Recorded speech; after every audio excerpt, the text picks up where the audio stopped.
Hello everyone welcome to career quest hopefully ਤੁਸੀਂ ਸਾਰੇ ਵਧੀਆ ਹੋਵੋਗੇ ਤੇ ਬਹੁਤ ਅੱਛੇ ਤਰੀਕੇ ਦੇ ਨਾਲ ਆਪਣੀ ਐਗਜ਼ਾਮ ਦੀ ਪ੍ਰੈਪਰੇਸ਼ਨ ਕਰ ਰਹੇ ਹੋਵੋਗੇ। ਸੋ ਜਿਵੇਂ ਤੁਹਾਨੂੰ ਪਤਾ ਹੈ ਕਿ ਆਪਾਂ ਪੋਲਿਟੀ ਦੀ ਇੱਕ ਸੀਰੀਜ਼ ਸਟਾਰਟ ਕੀਤੀ ਹੋਈ ਹੈ ਜਿਹਦੇ ਵਿੱਚ ਆਪਾਂ ਹਰ ਪੋਲਿਟੀ ਦੇ ਹਰ ਇੰਪੋਰਟੈਂਟ ਕੁਐਸਚਨ ਨੂੰ ਡਿਸਕਸ ਕਰਦੇ ਹਾਂ ਐਜ਼ ਜਿੰਨੇ ਵੀ ਉਸ ਕੁਐਸਚਨ ਦੇ ਐਡੀਸ਼ਨਲ ਫੈਕਟਸ ਹੁੰਦੇ ਨੇ ਪੁਆਇੰਟਸ ਹੁੰਦੇ ਨੇ ਉਹ ਤੁਹਾਨੂੰ ਰਾਈਟ ਡਾਊਨ ਕਰਵਾਏ ਜਾਂਦੇ ਨੇ। ਸੋ ਆਪਣੀ ਕਾਪੀ ਪੈਨ ਲੈ ਕੇ ਇਸ ਸੀਰੀਜ਼ ਨੂੰ ਦੇਖਿਆ ਕਰੋ ਤਾਂ ਜੋ ਤੁਹਾਡੇ ਐਡੀਸ਼ਨਲ ਪੁਆਇੰਟਸ ਜੋ ਤੁਹਾਡੇ ਕੋਲ ਨਾ ਹੋਣ ਉਹ ਤੁਸੀਂ ਰਾਈਟ ਡਾਊਨ ਕਰ ਸਕੋ। ਇਸ ਤੋਂ ਇਲਾਵਾ ਅਗਰ ਸੀਰੀਜ਼ ਪਸੰਦ ਆਉਂਦੀ ਹੈ ਤਾਂ ਸੀਰੀਜ਼ ਨੂੰ ਲਾਈਕ ਐਂਡ ਸ਼ੇਅਰ ਜ਼ਰੂਰ ਕਰਨਾ ਤੇ ਤੁਹਾਡੇ ਜੋ ਵੀ ਰਿਵਿਊਜ਼ ਹੁੰਦੇ ਨੇ ਉਹ ਤੁਸੀਂ ਕਮੈਂਟ ਬਾਕਸ ਦੇ ਵਿੱਚ ਜ਼ਰੂਰ ਦੇਣਾ। ਸੋ ਲੈਟਸ ਸਟਾਰਟ ਅੱਜ ਦੀ ਸੀਰੀਜ਼ ਨੂੰ ਸਟਾਰਟ ਕਰਦੇ ਆ। ਅੱਜ ਦੀ ਸੀਰੀਜ਼ ਦਾ ਫਰਸਟ ਕੁਐਸਚਨ ਹੈ ਬਹੁਤ important exam point of View ਦੇ ਨਾਲ ਬਹੁਤ ਵਾਰ ਇਹ ਕੁਐਸਚਨ ਐਗਜ਼ਾਮ ਦੇ ਵਿੱਚ ਦੇਖਣ ਨੂੰ ਮਿਲਿਆ। ਫਰਸਟ ਕੁਐਸਚਨ ਕੀ ਹੈ पूछा गया Sindhi language was included in list of official languages in 8th schedule of our constitution in which year. देखो किन्ने आंसर्स ਤੁਹਾਡੇ ਕੁਐਸਚਨਸ ਤੇ ਤਾਂ ਕਿਹਦੇ ਵਿੱਚ ਦਿੱਤੇ ਗਏ ਨੇ ਕੁਐਸਚਨ ਦੇ ਵਿੱਚ ਹੀ ਲਿਖੇ ਗਏ ਨੇ। ਕੁਐਸਚਨ ਕੀ ਪੁੱਛ ਰਿਹਾ ਹੈ ਕੁਐਸਚਨ ਪੁੱਛ ਰਿਹਾ ਹੈ ਕਿ ਜਿਹੜੀ ਸਿੰਧੀ ਭਾਸ਼ਾ ਹੈ ਸਿੰਧੀ ਲੈਂਗੁਏਜ ਹੈ ਉਹ ਸਾਡੇ 8th ਸ਼ਡਿਊਲ ਸਾਡੇ ਸੰਵਿਧਾਨ ਦੇ 8ਵੇਂ ਸ਼ਡਿਊਲ ਜਿਹਦੇ ਵਿੱਚ ਸਾਡੇ ਸੰਵਿਧਾਨ ਦੀਆਂ ਆਫੀਸ਼ੀਅਲ ਭਾਸ਼ਾ ਆਫੀਸ਼ੀਅਲ ਲੈਂਗੁਏਜਸ ਬਾਰੇ ਜ਼ਿਕਰ ਕੀਤਾ ਗਿਆ ਤਾਂ ਉਹ ਆਫੀਸ਼ੀਅਲ ਲੈਂਗੁਏਜਸ ਦੇ ਵਿੱਚ ਜਿਹੜੀ ਸਿੰਧੀ ਭਾਸ਼ਾ ਹੈ ਉਹ ਕਦੋਂ ਇਨਕਲੂਡ ਕੀਤੀ ਗਈ ਸੀ।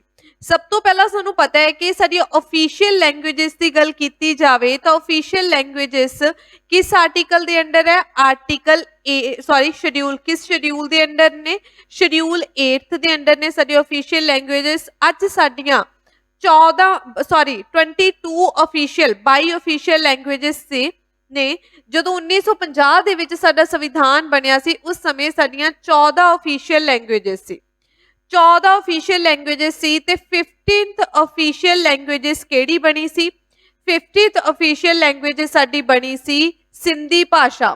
ਤੇ ਇਹੀ ਕੁਐਸਚਨ ਦੇ ਵਿੱਚ ਪੁੱਛਿਆ ਗਿਆ ਕਿ ਜਿਹੜੀ ਸਿੰਧੀ ਭਾਸ਼ਾ ਹੈ ਇਹ ਕਦੋਂ ਸਾਡੀ ਆਫੀਸ਼ੀਅਲ ਲੈਂਗੁਏਜਸ ਦੇ ਵਿੱਚ ਐਡ ਕੀਤੀ ਗਈ ਸੀ ਤਾਂ ਆਨਸਰ ਹੋਏਗਾ ਕਿ ਇਹ ਸਿੰਧੀ ਭਾਸ਼ਾ 21st ਅਮੈਂਡਮੈਂਟ। ਠੀਕ ਹੈ ਜੀ ਇੱਥੇ ਤਾਂ ਸਿਰਫ ਸਾਲ ਪੁੱਛਿਆ ਗਿਆ ਬਟ ਤੁਹਾਨੂੰ ਇਹ ਵੀ ਪਤਾ ਹੋਣਾ ਚਾਹੀਦਾ ਕਿ ਕਿਸ ਸੰਵਿਧਾਨਿਕ ਸੋਧ ਕਿਸ ਕਨਸਟੀਟਿਊਸ਼ਨਲ ਅਮੈਂਡਮੈਂਟ ਦੇ ਨਾਲ ਐਡ ਕੀਤੀ ਗਈ ਹੈ। 21st ਕਨਸਟੀਟਿਊਸ਼ਨਲ ਅਮੈਂਡਮੈਂਟ ਹੋਈ ਕਦੋਂ ਸੀ 1967। ਸੋ ਆਪਾਂ ਕਹਿ ਸਕਦੇ ਆ ਕਿ ਜੋ ਸਾਡੀ ਸਿੰਧੀ ਲੈਂਗੁਏਜ ਹੈ ਉਹ 1967 ਦੇ ਵਿੱਚ ਕੀ ਕੀਤੀ ਗਈ ਸੀ ਐਡ ਕੀਤੀ ਗਈ ਸੀ ਐਜ਼ ਅ ਅਫੀਸ਼ੀਅਲ ਲੈਂਗੁਏਜ। ਇਸ ਤੋਂ ਬਾਅਦ ਸਾਡੀ 16 17 ਤੇ 18 ਕਿਹੜੀਆਂ ਭਾਸ਼ਾ ਬਣੀਆਂ ਨੇ। ਸੋ ਜੋ ਨੈਕਸਟ 3 ਅਫੀਸ਼ੀਅਲ ਲੈਂਗੁਏਜ ਦੇ ਵਿੱਚ ਐਡ ਕੀਤੀਆਂ ਗਈਆਂ ਸ਼ਡਿਊਲ ਦੇ ਵਿੱਚ ਐਡ ਕੀਤੀਆਂ ਗਈਆਂ ਉਹ ਕਿਹੜੀਆਂ ਸੀ ਕੋਨਕਨੀ ਮਨੀਪੁਰੀ ਐਂਡ ਨੇਪਾਲੀ। ਠੀਕ ਹੈ ਜੀ ਇਹ 3 ਭਾਸ਼ਾ ਨੈਕਸਟ ਅਮੈਂਡਮੈਂਟ ਦੇ ਨਾਲ ਐਡ ਕੀਤੀਆਂ ਗਈਆਂ। ਉਹ ਨੈਕਸਟ ਅਮੈਂਡਮੈਂਟ ਕਿਹੜੀ ਹੋਈ ਉਹ ਸੰਵਿਧਾਨਿਕ ਸੋਧ ਹੋਈ 71st ਅਮੈਂਡਮੈਂਟ ਜਿਹੜੀ ਕਦੋਂ ਹੋਈ ਸੀ 1992 ਦੇ ਵਿੱਚ। ਠੀਕ ਹੈ ਜੀ 1992 ਦੇ ਵਿੱਚ 71ਵੀਂ ਸੰਵਿਧਾਨਿਕ ਸੋਧ ਦੇ ਨਾਲ 3 ਹੋਰ ਅਫੀਸ਼ੀਅਲ ਲੈਂਗੁਏਜਸ ਐਡ ਕੀਤੀਆਂ ਗਈਆਂ। ਰੀਸੈਂਟ ਮਤਲਬ ਕਿ ਸਭ ਤੋਂ ਲਾਸਟ ਕਿਹੜੀ ਅਮੈਂਡਮੈਂਟ ਹੋਈ ਲਾਸਟ ਅਮੈਂਡਮੈਂਟ ਹੋਈ 92nd ਅਮੈਂਡਮੈਂਟ 2003 ਦੇ ਵਿੱਚ ਜਿਸ ਦੇ ਨਾਲ ਐਡ ਕੀਤੀਆਂ ਗਈਆਂ ਬੋਡੋ ਡੋਗਰੀ ਸੰਥਲ ਤੇ ਮੈਥਾਲੀ। ਠੀਕ ਹੈ 4 ਲੈਂਗੁਏਜਸ ਨੇ ਜਿਹੜੀਆਂ ਰੀਸੈਂਟਲੀ ਐਡ ਕੀਤੀਆਂ ਗਈਆਂ ਸੀ ਸਾਡੇ ਅਫੀਸ਼ੀਅਲ ਲੈਂਗੁਏਜਸ ਦੇ ਵਿੱਚ। ਉਹ ਕਿਸ ਅਮੈਂਡਮੈਂਟ ਦੇ ਨਾਲ ਐਡ ਕੀਤੀਆਂ ਗਈਆਂ 92nd ਅਮੈਂਡਮੈਂਟ ਹੋਈ ਕਦੋਂ ਸੀ 2003 ਦੇ ਵਿੱਚ। ਕਿਹੜੀਆਂ ਐਡ ਕੀਤੀਆਂ ਗਈਆਂ ਬੋਡੋ ਡੋਗਰੀ ਮੈਥਾਲੀ ਤੇ ਸੰਥਲ ਲੈਂਗੁਏਜ। ਸੋ ਆਪਾਂ ਨੈਕਸਟ ਕੁਐਸਚਨ ਤੇ ਮੂਵ ਕਰਦੇ ਹਾਂ। ਨੈਕਸਟ ਕੁਐਸਚਨ ਹੈ ਜੀ ਅੱਜ ਦੇ session the what is correct chronological order of creation of Assam Nagaland Goa Mizoram. ਜਦੋਂ ਵੀ ਮੈਂ ਬੱਚਿਆਂ ਨੂੰ ਸਟੇਟ ਰੀਆਰਗੇਨਾਈਜੇਸ਼ਨ ਐਕਟ ਪੜ੍ਹਾਉਂਦੀ ਹਾਂ ਔਨ ਅ ਲੈਂਗੁਏਜ ਬੇਸ ਮੈਂ ਤਾਂ ਹਮੇਸ਼ਾ ਬੱਚਿਆਂ ਨੂੰ ਇਹੀ ਦੱਸਦੀ ਹਾਂ ਕਿ ਤੁਸੀਂ ਇਹਨਾਂ ਦੇ ਕ੍ਰੋਨੋਲੋਜੀਕਲ ਆਰਡਰ ਨੂੰ ਜ਼ਰੂਰ ਯਾਦ ਰੱਖਣਾ। ਤੁਹਾਨੂੰ ਇਹ ਪਤਾ ਹੋਣਾ ਚਾਹੀਦਾ ਕਿ ਕਿਹੜੇ ਸਾਲ ਦੇ ਕਰੀਬ ਕਿਹੜੀ ਸਟੇਟ ਬਣੀ ਸੀ ਕਿਉਂਕਿ ਐਗਜ਼ਾਮ ਦੇ ਵਿੱਚ ਬਹੁਤ ਵਾਰ ਪੁੱਛਿਆ ਜਾਂਦਾ। ਹੁਣ ਇਹਦਾ ਕ੍ਰੋਨੋਲੋਜੀਕਲ ਆਰਡਰ ਯਾਦ ਰੱਖਣ ਤੋਂ ਪਹਿਲਾਂ ਤੁਹਾਨੂੰ ਪਤਾ ਹੋਣਾ ਕੋਈ ਕਿਸੇ ਇੱਕ ਅੱਧੇ ਦਾ ਵੀ ਪਤਾ ਹੈ ਨਾ ਤਾਂ ਵੀ ਤੁਹਾਨੂੰ ਪਤਾ ਲੱਗ ਜਾਏਗਾ। ਹੁਣ ਮੈਨੂੰ ਇਹ ਪਤਾ ਹੈ ਦੇਖੋ ਕਿਹੜੀ ਦੱਸੀ ਗਈ ਹੈ ਅਸਮ ਨਾਗਾਲੈਂਡ ਗੋਆ ਐਂਡ ਮਿਜ਼ੋਰਮ। ਮੈਨੂੰ ਅਸਮ ਬਾਰੇ ਨਹੀਂ ਪਤਾ, ਆਈਡੀਆ ਨਹੀਂ ਅਸਮ ਦਾ ਕਿ ਕਦੋਂ ਬਣੀ ਹੋਏਗੀ, ਬਟ ਜਦੋਂ ਮੈਂ ਆਪਸ਼ਨ ਦੇ ਵਿੱਚ ਦੇਖਿਆ ਤਾਂ ਲਿਖਿਆ ਹੋਇਆ ਕਿ ਅਸਮ ਸਭ ਤੋਂ ਪਹਿਲਾਂ ਬਣੀ ਹੈ, ਸੋ ਮੇਰਾ ਥੋੜਾ ਜਿਹਾ ਕੰਮ ਈਜ਼ੀ ਹੋ ਗਿਆ। ਹੁਣ ਮੈਨੂੰ ਪਤਾ ਹੈ ਕਿ ਜਿਹੜੀ ਸਾਡੀ ਮੈਨੂੰ ਪਤਾ ਹੈ ਕਿ ਮਹਾਰਾਸ਼ਟਰ ਐਂਡ ਗੁਜਰਾਤ 1960 ਦੇ ਵਿੱਚ ਬਣੀਆਂ ਸੀ, ਦਮਨ ਐਂਡ ਦਿਊ ਐਂਡ ਗੋਆ, ਠੀਕ ਹੈ, ਇਹ ਸਾਡੀਆਂ ਯੂਟੀਜ਼ ਕਦੋਂ ਬਣੀਆਂ ਸੀ? 1961 ਦੇ ਵਿੱਚ ਬਣੀਆਂ ਸੀ। ਉਸ ਤੋਂ ਬਾਅਦ ਜਿਹੜੀ ਸੀ ਸਾਡੀ ਪੌਂਡੀਚੇਰੀ ਬਣੀ ਸੀ ਸਾਡੀ ਯੂਟੀ 1962 ਦੇ ਵਿੱਚ। ਫਿਰ 1963 ਦੇ ਵਿੱਚ ਨਾਗਾਲੈਂਡ ਸਟੇਟ ਬਣੀ ਸੀ। ਹੁਣ ਮੈਨੂੰ ਪਤਾ ਹੈ ਕਿ ਨਾਗਾਲੈਂਡ 1963 ਦੇ ਵਿੱਚ ਬਣੀ ਹੋਈ ਹੈ। ਨਾਗਾਲੈਂਡ ਕਦੋਂ ਬਣੀ ਹੋਈ ਹੈ? 1963 ਦੇ ਵਿੱਚ। ਹੁਣ ਮੈਂ ਕਿਹਾ ਕਿ ਗੋਆ ਯੂਟੀ ਬਣੀ ਸੀ 1961 ਦੇ ਵਿੱਚ, ਬਟ ਇਹ ਸਾਡੀ ਸਟੇਟ ਕਦੋਂ ਬਣੀ ਸੀ? ਸਟੇਟ ਇਹ ਸਾਡੀ ਬਣੀ ਸੀ 1987 ਦੇ ਵਿੱਚ। ਸੋ ਦੈਟ ਮੀਨਸ ਕਿ ਪਹਿਲਾਂ ਨਾਗਾਲੈਂਡ ਆਏਗੀ ਫਿਰ ਗੋਆ ਆਏਗੀ, ਠੀਕ ਹੈ। ਸੋ ਪਹਿਲੇ ਦੇ ਵਿੱਚ ਲਾਸਟ ਆਪਸ਼ਨ ਦੇ ਵਿੱਚ ਪਹਿਲਾਂ ਗੋਆ ਹੈ ਫਿਰ ਨਾਗਾਲੈਂਡ ਹੈ, ਫਰਸਟ ਆਪਸ਼ਨ ਦੇ ਵਿੱਚ ਪਹਿਲਾਂ ਨਾਗਾਲੈਂਡ ਹੈ ਫਿਰ ਗੋਆ ਹੈ, ਇਹ ਹੋ ਸਕਦਾ ਹੈ। ਫਿਰ ਮਿਜ਼ੋਰਮ ਅੱਗੇ ਹੈ, ਨਾਗਾਲੈਂਡ ਬਾਅਦ ਦੇ ਵਿੱਚ ਹੈ, ਬਟ ਮਿਜ਼ੋਰਮ ਇਸ ਟਾਈਮ ਦੇ ਵਿੱਚ ਨਹੀਂ ਸੀ ਬਣੀ ਕਿਉਂਕਿ 1956 ਦੇ ਵਿੱਚ 1956 ਦੇ ਵਿੱਚ ਜੋ ਸਾਡਾ ਸਟੇਟ ਨੂੰ ਭਾਸ਼ਾ ਦੇ ਬੇਸ ਦੇ ਉੱਤੇ ਵੰਡਿਆ ਜਾਣ ਲੱਗਿਆ ਸੀ, ਠੀਕ ਹੈ। ਸੋ ਉਸ ਸਮੇਂ ਮਿਜ਼ੋਰਮ ਨਹੀਂ ਸੀ ਬਣੀ। 1960 ਦੇ 61 ਦੇ 62 ਦੇ 63 ਦੇ ਕਰੀਬ ਵੀ ਮਿਜ਼ੋਰਮ ਨਹੀਂ ਸੀ ਬਣੀ। ਸਾਡੀ ਮਿਜ਼ੋਰਮ ਬਣੀ ਸੀ 1972 ਦੇ ਕਰੀਬ ਬਣੀ ਸੀ ਜਿਹੜੀ ਮਿਜ਼ੋਰਮ ਸੀ। ਸੋ ਆਪਸ਼ਨ ਦੇਖਿਆ ਜਾਵੇ ਨਾਗਾਲੈਂਡ ਅਸਮ ਸਾਨੂੰ ਪਤਾ ਹੈ ਸਭ ਤੋਂ ਪਹਿਲਾਂ ਬਣੀ ਸੀ, ਉਸ ਤੋਂ ਬਾਅਦ ਨਾਗਾਲੈਂਡ ਬਣੀ ਸੀ, ਫਿਰ ਮਿਜ਼ੋਰਮ ਬਣੀ ਸੀ ਤੇ ਫਿਰ ਗੋਆ ਬਣੀ ਸੀ। ਹੁਣ ਇਹ ਮੈਂ ਕਿਵੇਂ ਡਿਸਾਈਡ ਕੀਤਾ? ਕਿਉਂਕਿ ਮੈਨੂੰ ਪਤਾ ਹੈ ਅਸਮ ਦਾ ਮੈਨੂੰ ਪਤਾ ਨਹੀਂ ਸੀ, ਨਾਗਾਲੈਂਡ ਦਾ ਮੈਨੂੰ ਪਤਾ ਹੈ ਕਿ 1963 ਦੇ ਵਿੱਚ ਬਣੀ ਸੀ, ਮਿਜ਼ੋਰਮ 1972 ਦੇ ਵਿੱਚ ਬਣੀ ਸੀ, ਤੇ ਫਿਰ ਆਪਣੀ ਗੱਲ ਆ ਜਾਂਦੀ ਗੋਆ ਸਾਡੀ ਯੂਟੀ ਤਾਂ 1961 ਦੇ ਵਿੱਚ ਬਣ ਗਈ ਸੀ, ਬਟ ਸਟੇਟ 1987 ਦੇ ਵਿੱਚ ਬਣੀ ਸੀ। ਸੋ ਆਪਸ਼ਨ ਕੀ ਹੋਏਗਾ? ਸੀ। ਸੋ ਤੁਹਾਨੂੰ ਯਾਦ ਰੱਖਣਾ ਪੈਣਾ ਹੈ ਕਿ ਕਿਹੜੀ ਸਟੇਟ ਕੀ ਕਦੋਂ ਬਣੀ ਸੀ। ਇਸ ਦੇ ਲਈ ਤੁਸੀਂ ਕੀ ਕਰ ਸਕਦੇ ਹੋ? ਤੁਸੀਂ ਸ਼ੁਰੂ ਤੋਂ ਦੇਖ ਸਕਦੇ ਹੋ ਕਿ ਸਾਡੀਆਂ ਸਟੇਟਸ ਬਣੀਆਂ ਕਿਵੇਂ ਨੇ। ਸਾਨੂੰ ਪਤਾ ਹੈ ਕਿ ਸਟੇਟਸ ਨੂੰ ਭਾਸ਼ਾ ਦੇ ਆਧਾਰ ਤੇ ਵੰਡਿਆ ਗਿਆ ਸੀ। ਸਾਡੀਆਂ ਸਟੇਟਸ ਨੂੰ ਕਦੋਂ ਵੰਡਿਆ ਗਿਆ ਸੀ? 1956 ਦੇ ਵਿੱਚ। ਕਿਸ ਦੀ ਰਿਪੋਰਟ ਦੇ ਨਾਲ? ਫਜ਼ਲ ਅਲੀ ਕਮਿਸ਼ਨ ਦੇ ਨਾਲ। ਇਸ ਤੋਂ ਪਹਿਲਾਂ ਦੋ ਕਮਿਸ਼ਨ ਆਏ ਸੀ, ਧਰ ਕਮਿਸ਼ਨ ਆਇਆ ਸੀ, ਜੇਵੀਪੀ ਕਮਿਸ਼ਨ ਆਇਆ ਸੀ। ਆਲਰੇਡੀ ਮੈਂ ਪਿਛਲੀ ਵੀਡੀਓਜ਼ ਦੇ ਵਿੱਚ ਐਕਸਪਲੇਨ ਕਰ ਚੁੱਕੀ ਹਾਂ। ਫਜ਼ਲ ਅਲੀ ਕਮਿਸ਼ਨ ਨੇ ਆਪਣੀ ਰਿਪੋਰਟ ਦਰਜ ਕਰਵਾਈ ਸੀ ਤੇ ਕਿਹਾ ਸੀ 14 ਸਟੇਟ ਬਣਾ ਦਿਓ ਤੇ 3 ਯੂਟੀਸ ਬਣਾ ਦਿਓ। ਬਟ ਇਹਨਾਂ ਨੇ ਇਹਨਾਂ ਨੇ ਕਿਹਾ ਸੀ 16 ਸਟੇਟਸ ਬਣਾ ਦਿਓ ਤੇ 3 ਯੂਟੀਸ ਬਣਾ ਦਿਓ, but at the end 14 state ਤੇ 6 ਯੂਟੀਸ ਦੇ ਨਾਲ ਸਾਡੀ ਜੋ ਸਟੇਟ ਦੀ on a language base reorganisation ਕੀਤੀ ਗਈ ਸੀ। ਇਸ ਤੋਂ ਬਾਅਦ ਸਾਡੀ 1960 ਦੇ ਵਿੱਚ ਮਹਾਰਾਸ਼ਟਰ ਗੁਜਰਾਤ ਬਣਿਆ, 1961 ਦੇ ਵਿੱਚ ਇਹ ਸਾਡੀ ਯੂਟੀਸ ਐਡ ਹੋਈਆਂ, ਪੌਂਡੀਚੇਰੀ 1962 ਦੇ ਵਿੱਚ ਐਡ ਹੋਈ, ਨਾਗਾਲੈਂਡ 1963 ਦੇ ਵਿੱਚ ਬਣੀ, 1966 ਦੇ ਵਿੱਚ ਸ਼ਾਹ ਕਮਿਸ਼ਨ ਦੇ ਅੰਡਰ ਪੰਜਾਬ ਬਣਿਆ, ਹਰਿਆਣਾ ਬਣਿਆ, ਹਿਮਾਚਲ ਪ੍ਰਦੇਸ਼ ਸਾਡੀ ਯੂਟੀ ਬਣੀ 1966 ਦੇ ਵਿੱਚ। 1971 ਦੇ ਵਿੱਚ ਇਸ ਨੂੰ ਸਟੇਟ ਬਣਾਇਆ ਗਿਆ। 1972 ਦੇ ਵਿੱਚ ਅਗਰ ਦੇਖਿਆ ਜਾਵੇ ਤਾਂ ਸਾਡੀ ਤ੍ਰਿਪੁਰਾ, ਮਨੀਪੁਰ ਤੇ ਮਿਜ਼ੋਰਮ ਬਣ ਗਈਆਂ ਸੀ, ਠੀਕ ਹੈ ਜੀ। ਤ੍ਰਿਪੁਰਾ, ਮਨੀਪੁਰ ਤੇ ਮਿਜ਼ੋਰਮ ਬਣੀਆਂ ਸੀ। ਉਸ ਤੋਂ ਬਾਅਦ ਆਪਾਂ ਗੱਲ ਕਰੀਏ ਤਾਂ 1975 ਦੇ ਵਿੱਚ ਸਿੱਕਮ ਸਾਡੀ ਸਟੇਟ ਬਣ ਗਈ ਸੀ। ਫਿਰ ਉਸ ਤੋਂ ਬਾਅਦ ਅਗਰ ਇੰਪੋਰਟੈਂਟ ਦੀ ਗੱਲ ਕੀਤੀ ਜਾਵੇ ਤਾਂ 2000 ਦੀ ਗੱਲ ਕਰੀਏ ਤਾਂ ਉਸ ਸਮੇਂ ਸਾਡੀ ਛੱਤੀਸਗੜ੍ਹ, ਉੱਤਰਾਖੰਡ ਤੇ ਝਾਰਖੰਡ ਬਣੀਆਂ ਸੀ, ਠੀਕ ਹੈ। ਲਾਸਟ ਸਾਡੀ ਤੇਲੰਗਾਨਾ ਬਣੀ ਸੀ 2014 ਦੇ ਵਿੱਚ। ਸੋ ਥਰਡ ਕੁਐਸਚਨ ਅੱਜ ਦੀ series the, which among the following fundamental rights is available to Indian citizens but not aliens? ਪੁੱਛਿਆ ਗਿਆ ਕਿ ਕਿਹੜੇ ਉਹ ਸਾਡੇ ਬੁਨਿਆਦੀ ਅਧਿਕਾਰ ਨੇ ਜਾਂ ਸਾਡੇ ਫੰਡਾਮੈਂਟਲ ਰਾਈਟਸ ਨੇ ਜਿਹੜੇ ਸਿਰਫ ਤੇ ਸਿਰਫ ਕਿਹਨਾਂ ਨੂੰ ਦਿੱਤੇ ਜਾਂਦੇ ਨੇ? ਸਾਡੇ ਇੰਡੀਆ ਦੇ ਨਾਗਰਿਕਾਂ ਨੂੰ ਦਿੱਤੇ ਜਾਂਦੇ ਨੇ, ਨਾ ਕਿ ਏਲੀਅਨਸ ਨੂੰ, ਠੀਕ ਹੈ। ਏਲੀਅਨਸ ਹੁਣ ਸਾਡੇ ਐਨੀਮੀਜ਼ ਵੀ ਹੋ ਸਕਦੇ ਨੇ, ਸਾਡੇ ਫਰੈਂਡਸ ਵੀ ਹੋ ਸਕਦੇ ਨੇ, ਬਟ ਕਿਹੜੇ ਉਹ ਰਾਈਟ ਨੇ? ਇਹ ਮੈਂ ਜਦੋਂ ਵੀ ਕਰਵਾਉਂਦੀ ਹਾਂ ਹਨਾ, ਇਹ ਵਾਲਾ ਪੋਰਸ਼ਨ ਤਾਂ ਮੈਂ ਪਹਿਲਾਂ ਲਿਖਵਾ ਦਿੰਦੀ ਹਾਂ ਕਿ ਕਿਹੜੇ ਏਲੀਅਨਸ ਨੂੰ ਦਿੱਤੇ ਜਾਂਦੇ, ਕਿਹੜੇ ਸਿਰਫ ਤੇ ਸਿਰਫ ਸਾਡੇ ਸਿਟੀਜ਼ਨਸ ਨੂੰ ਦਿੱਤੇ ਜਾਂਦੇ ਨੇ। ਅਗਰ ਦੇਖਿਆ ਜਾਵੇ ਤਾਂ ਲਾਸਟ ਤੋਂ ਸਟਾਰਟ ਕਰਦੇ ਹਾਂ, protection of life and liberty. ਇਹ ਪਤਾ ਹੈ ਕਿ ਜਿਹੜੀ ਸਾਡੀ ਜ਼ਿੰਦਗੀ ਦਾ ਅਧਿਕਾਰ ਹੈ, ਸਾਡੀ ਲਾਈਫ ਦਾ ਅਧਿਕਾਰ ਹੈ, ਉਹ ਤਾਂ ਸਭ ਨੂੰ ਦਿੱਤਾ ਜਾ ਸਕਦਾ ਹੈ, ਠੀਕ ਹੈ। ਚਾਹੇ ਉਹ ਸਾਡਾ ਏਲੀਅਨ ਹੋਵੇ, ਚਾਹੇ ਉਹ ਇੰਡੀਆ ਦਾ ਸਿਟੀਜ਼ਨ ਹੋਵੇ, ਸਭ ਨੂੰ ਦਿੱਤਾ ਜਾਏਗਾ। ਇਕੁਐਲਿਟੀ ਬਿਫੋਰ ਲਾਅ, ਕਾਨੂੰਨ ਦੇ ਅੱਗੇ ਜਿਹੜੀ ਇਕੁਐਲਿਟੀ ਹੈ ਉਹ ਵੀ ਸਭ ਨੂੰ ਹੀ ਦਿੱਤੀ ਜਾਏਗੀ। ਸਭ ਤੋਂ ਪਹਿਲਾਂ ਦੇਖਿਆ ਸੀ protection of life and liberty, ਇਹ ਸਾਡਾ ਕਿਹੜਾ ਰਾਈਟ ਹੈ? ਫਸਟਲੀ ਤੂੰ ਸੋਚਣਾ ਤੇ ਆਨਸਰ ਹੈ ਜੀ 21। ਇਹ ਸਾਡਾ ਆਰਟੀਕਲ ਕਿਹੜਾ ਹੈ? ਇਹ ਸਾਡਾ ਫੰਡਾਮੈਂਟਲ ਰਾਈਟ ਹੈ आर्टिकल 21 ਦੇ ਅੰਦਰ, ਠੀਕ ਹੈ। ਨੈਕਸਟ ਹੈ ਇਕੁਐਲਿਟੀ ਬਿਫੋਰ ਲੋ, ਆਰਟੀਕਲ 14, ਠੀਕ ਹੈ ਜੀ, ਆਰਟੀਕਲ 14 ਹੈ, ਇਹ ਵੀ ਸਭ ਨੂੰ ਹੀ ਦਿੱਤਾ ਜਾਂਦਾ ਹੈ। ਆਰਟੀਕਲ 14 ਕੀ ਹੈ? ਇਹ ਸਭ ਨੂੰ ਦਿੱਤਾ ਜਾਂਦਾ ਹੈ, ਜੋ ਵੀ ਸਾਡੇ ਇੰਡੀਆ ਦੇ ਸਿਟੀਜ਼ਨਸ ਨੇ ਉਹਨਾਂ ਸਭ ਨੂੰ ਦਿੱਤਾ ਜਾਂਦਾ ਹੈ ਕਿਹੜਾ ਸੌਰੀ ਇਹ ਸਭ ਨੂੰ ਏਲੀਅਨਸ ਨੂੰ ਵੀ ਦਿੱਤਾ ਜਾਂਦਾ ਹੈ ਤੇ ਕਿਹਨਾਂ ਨੂੰ ਦਿੱਤਾ ਜਾਂਦਾ ਹੈ? ਸਿਟੀਜ਼ਨਸ ਨੂੰ ਵੀ ਦਿੱਤਾ ਜਾਂਦਾ ਹੈ।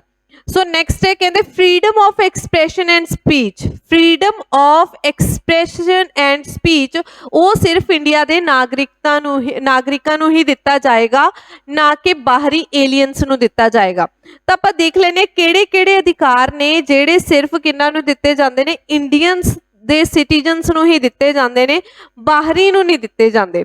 ਉਹ ਨੇ ਜੀ ਸਾਡਾ 15ਵਾਂ ਅਧਿਕਾਰ, 15, 16, 19 ਤੇ ਆਰਟੀਕਲ 29 ਐਂਡ 30।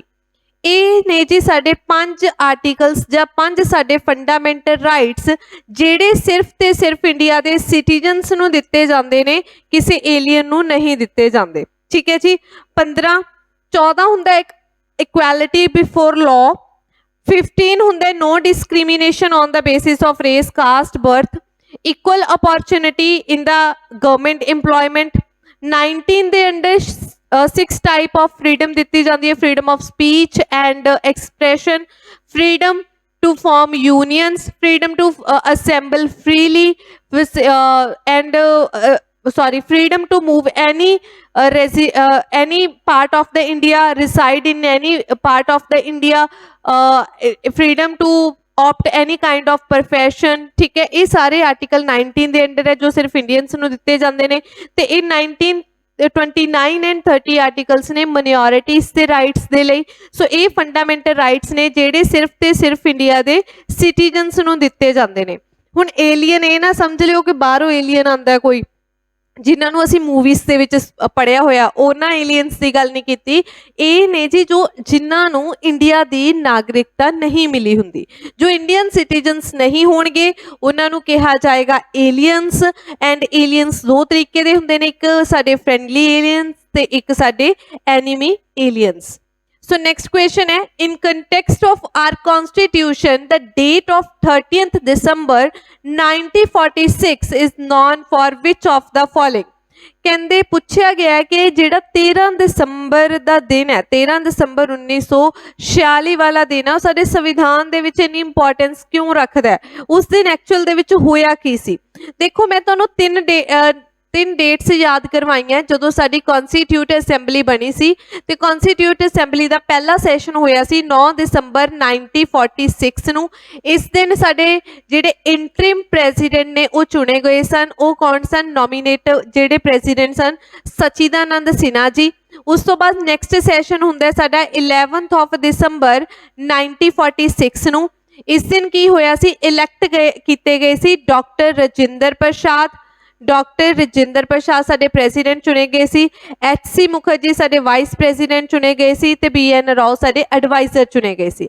13 ਦਸੰਬਰ 1946 ਵਾਲੇ ਸੈਸ਼ਨ ਦੇ ਵਿੱਚ ਇੰਪੋਰਟੈਂਟ ਕੀ ਹੋਇਆ ਸੀ? ਉਸ ਦਿਨ ਸਾਡਾ option D is a right answer, objective resolution ਪਾਸ ਕੀਤਾ ਗਿਆ ਸੀ। ਕਿਸ ਦੇ ਦੁਆਰਾ? ਸੌਰੀ ਪਾਸ ਨਹੀਂ, ਮੂਵ ਕੀਤਾ ਗਿਆ ਸੀ। किस दे द्वारा? जवाहर लाल नेहरू दे द्वारा। इस ऑब्जेक्टिव रेजोल्यूशन ਨੂੰ ਪਾਸ ਕਦੋਂ ਕੀਤਾ ਗਿਆ ਸੀ? 22 ਜਨਵਰੀ 1947 ਨੂੰ ਇਸ ਰੈਜ਼ੋਲੂਸ਼ਨ ਨੂੰ ਕੀ ਕੀਤਾ ਗਿਆ ਸੀ? ਪਾਸ ਕੀਤਾ ਗਿਆ ਸੀ। ਇਹ ਉਹੀ ਆਬਜੈਕਟਿਵ ਰੈਜ਼ੋਲੂਸ਼ਨ ਹੈ ਜਿਸ ਦੇ ਬੇਸ ਦੇ ਉੱਤੇ ਸਾਡਾ ਪ੍ਰੀਐਮਬਲ ਲਿਖਿਆ ਗਿਆ ਤੇ ਪ੍ਰੀਐਮਬਲ ਨੂੰ ਸਿਰਫ ਇੱਕ ਤੇ ਇੱਕ ਵਾਰ ਅਮੈਂਡ ਕੀਤਾ ਗਿਆ 42nd ਅਮੈਂਡਮੈਂਟ 1976 ਦੇ ਨਾਲ। ਸੈਕੰਡ ਕੁਐਸਚਨ ਹੈ ਕਹਿੰਦੇ which among the following is also called as lengthiest amendment of Indian Constitution। ਕਹਿੰਦੇ ਨੀਚੇ ਦਿੱਤਿਆਂ ਦੇ ਵਿੱਚੋਂ ਕਿਹੜੀ ਅਮੈਂਡਮੈਂਟ ਹੈ, ਕਿਹੜੀ ਸੰਵਿਧਾਨਿਕ ਸੋਧ ਹੈ ਸਾਡੇ ਇੰਡੀਆ ਦੀ ਜਿਸ ਨੂੰ ਲੈਂਥੀਐਸਟ, ਸਭ ਤੋਂ ਲੈਂਥੀਐਸਟ ਅਮੈਂਡਮੈਂਟ ਸੰਵਿਧਾਨਿਕ ਸੋਧ ਕਿਹਾ ਜਾਂਦਾ ਹੈ, ਜਿਸ ਨੂੰ ਮਿੰਨੀ ਕਨਸਟੀਟਿਊਸ਼ਨ ਵੀ ਕਿਹਾ ਜਾਂਦਾ ਹੈ। ਕੀ ਕਿਹਾ ਜਾਂਦਾ ਹੈ? ਮਿੰਨੀ ਕਨਸਟੀਟਿਊਸ਼ਨ ਵੀ ਕਿਹਾ ਜਾਂਦਾ ਹੈ ਤੇ ਇਹ ਵੀ ਕਿਹਾ ਜਾਂਦਾ ਹੈ ਇੰਦਰਾ ਗਾਂਧੀ ਕਨਸਟੀਟਿਊਸ਼ਨ। ठीक है जी। उसनू इंदिरा गांधी कॉन्स्टिट्यूशन भी कहा जाता। वो किहड़ी अमेंडमेंट है जी? वो है जी साडी 42nd अमेंडमेंट 1976 ਦੇ ਵਿੱਚ जो ਕੀਤੀ गई सी, जिस ਦੇ ਵਿੱਚ बहुत सारियां अमेंडमेंट्स कीतियां गईयां सी। फॉर एग्जाम्पल जिस ਦੇ ਵਿੱਚ ਸਾਡੇ जो साडा संविधान जो प्रेम्बल सी उसनू अमेंड किया गया सी, वर्ड्स ऐड किए गए सी, किहड़े-किहड़े secular, socialist and integrity word add किए गए सी, ते होर जिहड़ियां संविधानिक सोधां होईयां सी 42nd अमेंडमेंट दे विच। जो भी बच्चे वीडियोस देख रहे ने तुसीं अपना कमेंट बॉक्स दे विच जरूर आंसर देना है कि 42nd दे विच होर किहड़ी-किहड़ी अमेंडमेंट्स होईयां सी। 44th अमेंडमेंट भी इंपॉर्टेंट है, उसके बारे भी तुसी कमेंट बॉक्स के विच जरूर दसना है। मैं ऑलरेडी बहुत सारियां वीडियोस के विच दस चुकी हाँ। नैक्सट क्वेश्चन है जी, इंपॉर्टेंट क्वेश्चन है, एक ही क्वेश्चन नाल बहुत सारे कंसैप्ट तुहाडे क्लीयर हो रहे हैं। की क्वेश्चन है? मैनी की फीचर्स ऑफ कॉन्स्टिट्यूशन, कहते संविधान के बहुत सारे important features such as federal structure of government, कि गवर्नमेंट का फैडरल स्ट्रक्चर होएगा, मतलब कि जिहड़ी साडी सरकार है उहदी जिहड़ी पावर है डिवाइड होएगी सेंटर ते स्टेट दे विचकार। प्रोविंशनल अटोनमी, जिहदे विच प्रोविंसेस नूं स्टेट्स नूं अटोनमी दित्ती गई सी, स्वतंत्रता दित्ती गई सी, उत्थों डायरार्की सिस्टम नूं खत्म किया गया सी। बाई कैमरल सेंट्रल लैजिस्लेचर के सेंटर दे विच दो हाउसिस होणगे, एक लोक सभा ते एक Rajya Sabha. And the principle of separation powers are directly taken from, कहते जिन्नियां इंपॉर्टेंट प्रोविजनस ने साडे कॉन्स्टिट्यूशन साडे संविधान दे विच लिखियां गईयां, ये असीं लईयां कित्थों ने? इस तो इलावा भी कई होर कई तरीके दियां प्रोविजनस ने। फैडरल कोर्ट हो गया, साडा फैडरल बैंक हो गया, ये भी उससे साडे एक्ट दे विचों आईयां। वो किहड़ा एक्ट है जी? वो है जी साडा option C, government of India act 1935। बहुत इंपॉर्टेंट एक्ट है जिसनों स्केलेटन ऑफ कॉन्स्टिट्यूशन भी कहा जाता है। जे आपां गल करिए गवर्नमेंट ऑफ इंडिया एक्ट 1919 दी, तो गवर्नमेंट ऑफ इंडिया 1919 दे विच की कीता गया सी? डायरार्की सिस्टम इंट्रोड्यूस किया गया सी प्रोविंसेस लैवल दे उत्ते, ते 1935 दे विच हटा दिता गया सी प्रोविंसेस लैवल तो, ते लगा दिता गया सी सेंटर लैवल दे उत्ते। इसनूं मॉन्टेगियो चैम्सफोर्ड रिफॉर्म्स भी कहा जाता है। ते एक नेहरू रिपोर्ट भी दर्ज करवाई गई सी 1928 दे विच, ठीक है। 1928 दे विच जिहड़ी नेहरू रिपोर्ट दर्ज करवाई गई सी वो किस बिहाफ दे उत्ते करवाई गई सी? क्यों करवाई गई सी? क्योंकि साइमन कमीशन इंडिया दे विच कॉन्स्टिट्यूशनल चेंजिस इस act government of India act 1919 दे विच चेंज करन दे लई साइमन कमीशन 1928 दे विच आया सी, बट इंडियंस ने इसका विरोध किया सी, क्योंकि साइमन कमीशन दे विच 7 मैंबर सन, सत्तों दे सत्तों मैंबर ब्रिटिशर सन, जिस दे नाल की सी कि एक भी मैंबर कौन नहीं सी, इंडियन नहीं सी। सो उन्होंने कहा कि कॉन्स्टिट्यूशनल चेंजेस तुसी इंडिया दे लिए करनी है, बट तुसी मैंबर सारे ब्रिटिशर्स हो। तो इंडियंस नूं चैलेंज किया गया सी ब्रिटिशर वालों कि तुसी अपना संविधान लिख दो। तो जिस दे चैलेंज दे विच नेहरू जी ने एक रिपोर्ट बनाई सी, अपना कॉन्स्टिट्यूशन बनाया सी, जिसनूं नेहरू रिपोर्ट 1928 कहा जाता है। ते गांधी जी ने कहा सी कि अगर तुसी इस रिपोर्ट नूं दिसंबर 1929 तक कंसीडर नहीं करोगे तो असी की करांगे? पूर्ण स्वराज की मंग करांगे। अंग्रेज़ां ने इस रिपोर्ट नूं कंसीडर नहीं सी कीता, जिस करके दिसंबर 1929 दे विच इंडियन नैशनल कांग्रेस का लाहौर दे विच एक सैशन होया, किसकी अगवाही दे हेठ? जवाहर लाल नेहरू की अगवाही दे हेठ, ते जिथे की कहा गया? पूर्ण स्वराज की मंग की गई कि सानू हुण पूर्ण स्वराज चाहिए। ते उन्होंने डिसाइड किया कि 26 जनवरी 1930 नूं भारत का झंडा लहराया गया जाएगा, तो असी अपने आप को आज़ाद की करांगे, घोषित करांगे, जिस करके साडा संविधान भी 26 जनवरी 1950 नूं ही लागू किया गया सी। सो अपन नैक्सट क्वेश्चन ते मूव करते हैं। नैक्सट क्वेश्चन है जी अज दी सीरीज का, which of the following fundamental right can not be suspended even during national emergency. हुण सानू पता है कि साडी नैशनल एमरजेंसी लगन ते बहुत सारे साडे जिहड़े ਫੰਡਾਮੈਂਟਲ ਰਾਈਟਸ ਨੇ ਜਿਨ੍ਹਾਂ ਨੂੰ ਕੀ ਕਰ ਦਿੱਤਾ ਜਾਂਦਾ ਹੈ, ਸਸਪੈਂਡ ਕਰ ਦਿੱਤਾ ਜਾਂਦਾ ਹੈ। ਤੇ ਪੁੱਛਿਆ ਗਿਆ ਕਿ ਨੀਚੇ ਦਿੱਤਿਆਂ ਦੇ ਵਿੱਚੋਂ ਕਿਹੜਾ ਰਾਈਟ ਹੈ ਜਿਹੜਾ ਸਸਪੈਂਡ ਨਹੀਂ ਕੀਤਾ ਜਾਂਦਾ ਡਿਊਰਿੰਗ ਨੈਸ਼ਨਲ ਐਮਰਜੈਂਸੀ ਵੀ। ਸਭ ਤੋਂ ਪਹਿਲਾਂ ਤਾਂ ਤੁਹਾਨੂੰ ਪਤਾ ਹੋਣਾ ਚਾਹੀਦਾ ਹੈ ਕਿ ਨੈਸ਼ਨਲ ਐਮਰਜੈਂਸੀ ਕਿਸ ਆਰਟੀਕਲ ਦੇ ਅੰਡਰ ਲੱਗਦੀ ਹੈ, ਆਰਟੀਕਲ 352 ਦੇ ਅੰਡਰ ਲੱਗਦੀ ਹੈ। ਕਿੰਨਾ ਕਿੰਨਾ ਗਰਾਊਂਡਸ ਦੇ ਉੱਤੇ ਲੱਗਦੀ ਹੈ, ਵਾਰ ਦੇ ਉੱਤੇ ਲੱਗਦੀ ਹੈ, ਐਕਸਟਰਨਲ ਐਗਰੈਸ਼ਨ ਕਰਕੇ ਲੱਗਦੀ ਹੈ ਤੇ ਆਰਮਡ ਰਿਬੇਲੀਅਨ ਕਰਕੇ ਲੱਗਦੀ ਹੈ। ਤੇ ਇਹ ਵੀ ਪਤਾ ਹੋਣਾ ਚਾਹੀਦਾ ਹੈ ਕਿ ਇਸ ਨੂੰ ਪ੍ਰੋਕਲੇਮ ਕੌਣ ਕਰਦਾ ਹੈ, ਪ੍ਰੈਜ਼ੀਡੈਂਟ ਕਰਦਾ ਹੈ, ਕਿਸ ਦੀ ਰਿਪੋਰਟ ਦੇ ਉੱਤੇ, ਕੈਬਨਿਟ ਦੀ ਰਿਪੋਰਟ ਦੇ ਉੱਤੇ।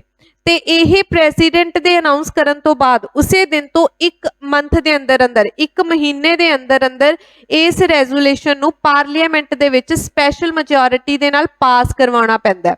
ਜੇ ਪਾਸ ਹੋ ਜੇ ਤਾਂ ਐਮਰਜੈਂਸੀ 6 ਮੰਥ ਤੱਕ ਚੱਲਦੀ ਹੈ ਤੇ ਇਸ ਨੂੰ ਅੱਗੇ ਐਕਸਟੈਂਡ ਕਰਨ ਦੇ ਲਈ ਦੁਬਾਰਾ ਰੈਜ਼ੋਲੂਸ਼ਨ ਪਾਸ ਕਰਵਾਉਣਾ ਪੈਂਦਾ ਹੈ ਤੇ ਇਹ ਮੈਕਸਿਮਮ ਇਨਡੈਫੀਨਿਟ ਟਾਈਮ ਪੀਰੀਅਡ ਦੇ ਲਈ ਲਗਾਈ ਜਾ ਸਕਦੀ ਹੈ ਕਿ ਨੈਸ਼ਨਲ ਐਮਰਜੈਂਸੀ। ਸਾਡੀ ਕੰਟਰੀ ਦੇ ਵਿੱਚ ਕਿੰਨੀ ਵਾਰ ਨੈਸ਼ਨਲ ਐਮਰਜੈਂਸੀ ਲੱਗ ਚੁੱਕੀ ਹੈ? ਹੁਣ ਤੱਕ 3 ਵਾਰ ਲੱਗ ਚੁੱਕੀ ਹੈ।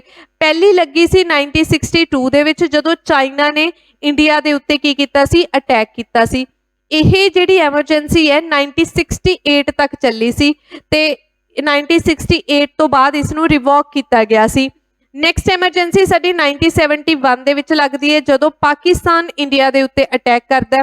ਠੀਕ ਹੈ ਜੀ, ਵਾਰ ਚੱਲਦੀ ਹੈ ਇੰਡੀਆ ਤੇ ਪਾਕਿਸਤਾਨ ਦੇ ਵਿੱਚ। ਤੇ ਇਸ ਤੋਂ ਬਾਅਦ ਸਾਡੀ ਐਮਰਜੈਂਸੀ ਲੱਗਦੀ ਹੈ 1975 ਦੇ ਵਿੱਚ ਜੋ ਇੰਦਰਾ ਗਾਂਧੀ ਨੇ ਲਗਾਈ ਸੀ ਇੰਟਰਨਲ ਡਿਸਟਰਬੈਂਸ ਦੇ ਬੇਸ ਦੇ ਉੱਤੇ, ਕਿਉਂਕਿ ਇਲਾਹਾਬਾਦ ਕੋਰਟ ਨੇ ਸਾਡੀ ਇੰਦਰਾ ਗਾਂਧੀ ਨੂੰ ਗਿਲਟੀ ਕਰਾਰ ਕੀਤਾ ਸੀ, ਜਿਸ ਤੋਂ ਡਰ ਦੇ ਮਾਰੇ ਇੰਦਰਾ ਗਾਂਧੀ ਨੇ 1975 ਦੇ ਵਿੱਚ ਕੀ ਕੀਤਾ ਸੀ, ਨੈਸ਼ਨਲ ਐਮਰਜੈਂਸੀ ਘੋਸ਼ਿਤ ਕਰਵਾਤੀ ਸੀ। ਜਿਸ ਕਰਕੇ ਇਸ ਇੰਟਰਨਲ ਡਿਸਟਰਬੈਂਸ ਵਰਡ ਨੂੰ 44th ਅਮੈਂਡਮੈਂਟ 1978 ਦੇ ਨਾਲ ਚੇਂਜ ਕੀਤਾ ਗਿਆ ਆਰਮਡ ਰਿਬੇਲੀਅਨ ਕਰਕੇ। ਤੇ ਇਸ ਤੋਂ ਇਲਾਵਾ ਆਰਟੀਕਲ 358 ਤੇ 359 358 ਕੀ ਕਹਿੰਦਾ ਹੈ ਕਿ ਜਦੋਂ ਸਾਡੀ ਕੰਟਰੀ ਦੇ ਵਿੱਚ ਨੈਸ਼ਨਲ ਐਮਰਜੈਂਸੀ ਲੱਗ ਜੇ ਤਾਂ 19th ਆਰਟੀਕਲ, ਕਿਹੜਾ ਆਰਟੀਕਲ, 19 ਆਰਟੀਕਲ ਕੀ ਹੋ ਜਾਂਦਾ ਹੈ, ਸਸਪੈਂਡ ਕਰ ਦਿੱਤਾ ਜਾਂਦਾ ਹੈ। ਤੇ ਆਰਟੀਕਲ 359 ਕੀ ਕਹਿੰਦਾ ਹੈ ਕਿ ਸਾਡੇ ਸਾਰੇ ਅਦਰ ਫੰਡਾਮੈਂਟਲ ਰਾਈਟਸ ਕੀ ਹੋ ਜਾਂਦੇ ਨੇ, ਸਸਪੈਂਡ ਹੋ ਜਾਂਦੇ ਨੇ ਨੈਸ਼ਨਲ ਐਮਰਜੈਂਸੀ ਦੇ ਵਿੱਚ, ਸਿਰਫ ਕਿਹੜੇ ਆਰਟੀਕਲ ਨੂੰ ਛੱਡ ਕੇ, ਆਰਟੀਕਲ 20 ਤੇ 21 ਨੂੰ ਛੱਡ ਕੇ। 21 ਆਰਟੀਕਲ ਕੀ ਹੈ ਸਾਡਾ, 21 ਆਰਟੀਕਲ ਹੈ right to life and liberty ਤੇ ਉਹੀ ਸਭ ਤੋਂ ਪਹਿਲਾਂ ਦਿੱਤਾ ਹੋਇਆ ਹੈ। ਆਪਸ਼ਨ ਏ ਆਨਸਰ ਹੋ ਜਾਏਗਾ ਕਿ ਐਮਰਜੈਂਸੀ ਦੇ ਵਿੱਚ, ਨੈਸ਼ਨਲ ਐਮਰਜੈਂਸੀ ਦੇ ਵਿੱਚ right to life and personal liberty ਸਾਡਾ ਕੀ ਨਹੀਂ ਹੁੰਦਾ, ਸਸਪੈਂਡ ਨਹੀਂ ਹੁੰਦਾ। ਆਲਰੇਡੀ ਮੈਂ ਸਭ ਕੁਝ ਨੈਸ਼ਨਲ ਐਮਰਜੈਂਸੀ ਦੇ ਰਿਗਾਰਡਿੰਗ ਇੰਪੋਰਟੈਂਟ ਚੀਜ਼ਾਂ ਦੱਸ ਚੁੱਕੀ ਹਾਂ। So next question है, which writ is issued by court to inquire into the legality of the claim of person to a public office। question ਕੀ ਹੈ, already मैं ਤੁਹਾਨੂੰ ਦੱਸ ਚੁੱਕੀ ਹਾਂ ਕਿ question ਪੁੱਛਿਆ ਕੀ ਗਿਆ ਕਿ ਜਿਹੜਾ ਸਾਡਾ ਕੋਰਟ ਹੈ, ਦੇਖੋ ਜਿਹੜੀਆਂ ਰਿਟਸ ਨੇ ਉਹ ਡਿਫਰੈਂਟ ਬੇਸ ਦੇ ਉੱਤੇ ਇਸ਼ੂ ਕੀਤੀਆਂ ਜਾਂਦੀਆਂ। ਇਹ question ਕੀ ਪੁੱਛਿਆ ਗਿਆ ਕਿ ਜਿਹੜੀ ਰਿਟ ਹੈ, ਇੱਕ ਰਿਟ ਦਾ ਨਾਮ ਦੱਸਣਾ ਹੈ ਜੋ ਕਿਸੇ ਦੇ ਗਵਰਨਮੈਂਟ ਆਫਿਸ ਨੂੰ ਐਕਵਾਇਰ ਕਰਨ ਦੇ ਬੇਸ ਦੇ ਉੱਤੇ ਉਸਦੇ ਅਗੇਂਸਟ ਪਾਈ ਗਈ ਹੋਵੇ ਕਿ ਤੂੰ ਕਿਸ ਬੇਸਿਸ ਦੇ ਨਾਲ ਇਸ ਗਵਰਨਮੈਂਟ ਕੁਰਸੀ ਦੇ ਉੱਤੇ ਬੈਠੇ। ਠੀਕ ਹੈ, ਤਾਂ ਸਭ ਨੂੰ ਪਤਾ ਹੋਣਾ ਚਾਹੀਦਾ ਕਿ ਰਿਟਸ 2 ਕੋਰਟਸ ਵੱਲੋਂ ਜਾਰੀ ਕੀਤੀਆਂ ਜਾਂਦੀਆਂ, ਸੁਪਰੀਮ ਕੋਰਟ ਤੇ ਹਾਈ ਕੋਰਟ ਵੱਲੋਂ। ਸੁਪਰੀਮ ਕੋਰਟ ਆਰਟੀਕਲ 32 ਦੇ ਅੰਡਰ ਰਿਟਸ ਜਾਰੀ ਕਰਦਾ ਹੈ ਐਂਡ ਹਾਈ ਕੋਰਟ ਆਰਟੀਕਲ 226 ਦੇ ਅੰਡਰ ਰਿਟ ਜਾਰੀ ਕਰਦੇ ਹੈ। ਹਾਈ ਕੋਰਟ ਕੋਲ ਰਿਟ ਜਾਰੀ ਕਰਨ ਦਾ ਵਾਈਡ ਏਰੀਆ ਹੈ and on the other hand supreme court just fundamental rights ਦੇ ਕੇਸਿਸ ਦੇ ਵਿੱਚ ਰਿਟਸ ਜਾਰੀ ਕਰਦੇ ਨੇ। ਇਹ ਰਿਟਸ ਕਿੰਨੇ ਟਾਈਪ ਦੀਆਂ ਹੁੰਦੀਆਂ? ਇਹ ਹੁੰਦੀਆਂ 5 ਟਾਈਪਸ ਦੀਆਂ। ਕਿਹੜੀਆਂ ਰਿਟਸ ਹੁੰਦੀਆਂ? ਹੈਬਿਸ ਕਾਰਪਸ, ਮੈਂਡੇਮਸ, ਸਰਸ਼ਰੀ, ਕਿਊਵਰਾਂਟੋ ਐਂਡ ਪ੍ਰੋਹਿਬਿਸ਼ਨ ਐਂਡ ਕਿਊਵਰਾਂਟੋ। 5 ਤਰੀਕੇ ਦੀਆਂ ਰਿਟਸ ਜਾਰੀ ਕੀਤੀਆਂ ਜਾਂਦੀਆਂ ਕੋਰਟਸ ਦੇ ਵੱਲੋਂ। ਹੁਣ ਪੁੱਛਿਆ ਗਿਆ ਕਿ ਪਬਲਿਕ ਆਫਿਸ ਦੇ ਉੱਤੇ ਕੁਐਸਚਨ ਚੱਕਣ ਦੇ, ਉਹਦੀ ਕੁਰਸੀ ਦੀ ਅਥਾਰਟੀ ਦੇ ਉੱਤੇ ਕੁਐਸਚਨ ਚੱਕਣ ਦੇ ਲਈ ਕਿਹੜੀ ਰਿਟ ਜਾਰੀ ਕੀਤੀ ਜਾਂਦੀ ਹੈ? ਤਾਂ ਆਨਸਰ ਹੋਏਗਾ ਆਪਸ਼ਨ ਏ, ਕਿਊਵਰਾਂਟੋ। ਕਿਊਵਰਾਂਟ ਦਾ ਮਤਲਬ ਕੀ ਹੋ ਗਿਆ? ਵਟ ਅਥਾਰਟੀ। ਠੀਕ ਹੈ, ਕਿ ਕਿਸ ਅਥਾਰਟੀ ਦੇ ਨਾਲ ਕਿਸੇ ਨੇ ਗਵਰਨਮੈਂਟ ਕੁਰਸੀ ਦੇ ਉੱਤੇ ਕੋਈ ਬੈਠਿਆ। ਸਪੋਜ਼ ਕਰੋ, ਮੈਂ ਤੁਹਾਨੂੰ ਸਿੰਪਲ ਵਰਡਸ ਦੇ ਵਿੱਚ ਸਮਝਾ ਦਿੰਦੀ ਹਾਂ। 2 ਬੱਚੇ ਨੇ ਜੋ ਗਵਰਨਮੈਂਟ ਐਗਜ਼ਾਮ ਦੀ ਤਿਆਰੀ ਕਰ ਰਹੇ ਸੀ। ਇੱਕ ਬਿਲਕੁਲ ਵੀ ਨਹੀਂ ਪੜ੍ਹਦਾ, ਈਵਨ ਉਹਦੇ ਕੋਲ ਡਿਗਰੀ ਵੀ ਨਹੀਂ ਹੈ, ਉਹ ਐਲੀਜੀਬਲ ਨਹੀਂ ਹੈ ਕਿਸੇ ਟੈਸਟ ਨੂੰ ਦੇਣ ਦੇ ਲਈ, ਤੇ ਦੂਸਰਾ ਸਾਰੀ ਰਾਤ ਮਿਹਨਤ ਕਰਦਾ। ਠੀਕ ਹੈ, ਤਾਂ ਹੁੰਦਾ ਕੀ ਹੈ, ਜਿਹਦੇ ਕੋਲ ਡਿਗਰੀ ਨਹੀਂ ਹੈ, ਰਿਜ਼ਲਟ ਟੈਸਟ ਹੁੰਦਾ, ਰਿਜ਼ਲਟ ਆ ਜਾਂਦਾ, ਜਿਹਦੇ ਕੋਲ ਡਿਗਰੀ ਵੀ ਨਹੀਂ ਹੈ, ਉਹ ਪਾਸ ਵੀ ਹੋ ਗਿਆ, ਕੁਰਸੀ ਦੇ ਉੱਤੇ ਬੈਠ ਵੀ ਗਿਆ, ਦੂਸਰਾ ਵਿਚਾਰਾ ਫੇਲ ਹੋ ਗਿਆ। ਤਾਂ ਉਸ ਨੂੰ ਪਤਾ ਹੈ ਕਿ ਦੂਸਰੇ ਨੂੰ ਪਤਾ ਹੈ ਕਿ ਉਹਦੇ ਕੋਲ ਡਿਗਰੀ ਵੀ ਨਹੀਂ ਹੈ, ਤਾਂ ਉਹ ਕਿਸ ਬੇਸਿਸ ਦੇ ਉੱਤੇ ਉਸ ਨੂੰ ਜੌਬ ਮਿਲ ਗਈ ਹੈ? ਤਾਂ ਉਸ ਹੋ ਸਕਦਾ ਉਹਨੇ ਕਰਪਸ਼ਨ ਕਰਵਾਈ ਹੋਵੇ, ਤਾਂ ਕਿ ਉਸ ਦੇ ਬੇਸ ਦੇ ਉੱਤੇ ਉਹਦਾ ਫਰੈਂਡ ਕੀ ਕਰ ਸਕਦਾ, ਕੋਰਟ ਦੇ ਵਿੱਚ ਉਹਦੇ ਅਗੇਂਸਟ ਰਿਟ ਪਵਾ ਸਕਦਾ ਹੈ ਕਿ ਉਸਨੇ ਬਾਈ ਵਿਚ ਅਥਾਰਟੀ, ਠੀਕ ਹੈ, ਬਾਈ ਵਟ ਅਥਾਰਟੀ ਉਸਨੇ ਇਸ ਕੁਰਸੀ ਦੇ ਉੱਤੇ ਬੈਠਿਆ ਹੋਇਆ। ਤਾਂ ਉਸ ਕੇਸ ਦੇ ਵਿੱਚ ਜਿਹੜੀ ਕੋਰਟ ਹੈ ਉਹ ਕਿਊ ਵਾਰੰਟੋ ਰਿਟ ਜਾਰੀ ਕਰੇਗੀ।